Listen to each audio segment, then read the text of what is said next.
यहाँको बाटो पुरै ढुङ्गाको स्टेप बाई खुट्किला हुन्छ। अनि यो तपाईँको भिर जुन सिधै गहिरो छ,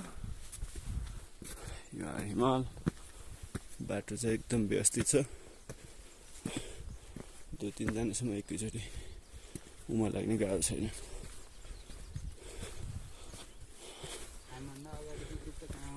कहाँ होगा बिलाइ भयो। नाम देखिँदैन यहाँ। अब यही नै हो त हाम्रो अन्तिम बिन्दु। के लाग्छ तिमीलाई? जस यही डाँडा को अन्तिम बिन्दु।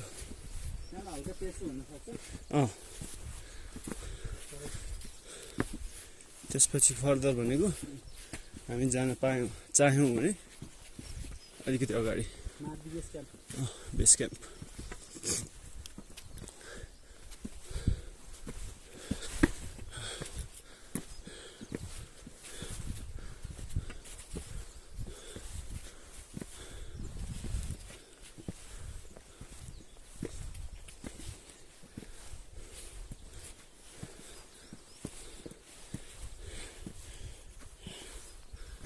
रातभरि पानी परेको हुँदा चाहिँ आज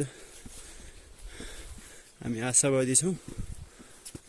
जब सूर्योदय हुन्छ एकदम क्रिस्टल क्लियर हुनेवाला छ।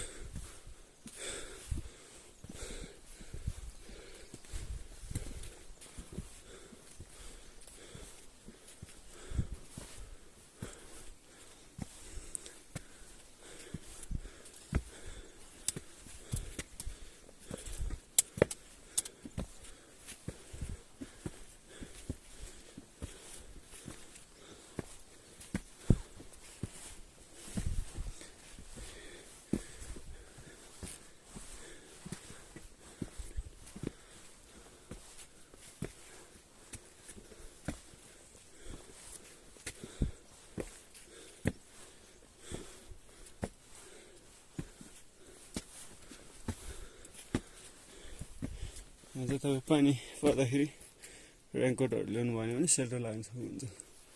ठुलो ओडा जस्तो छ।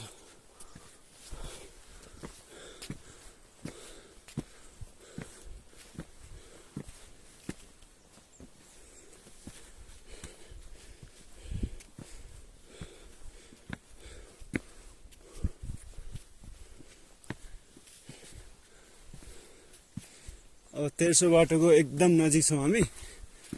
त्यसपछि सायद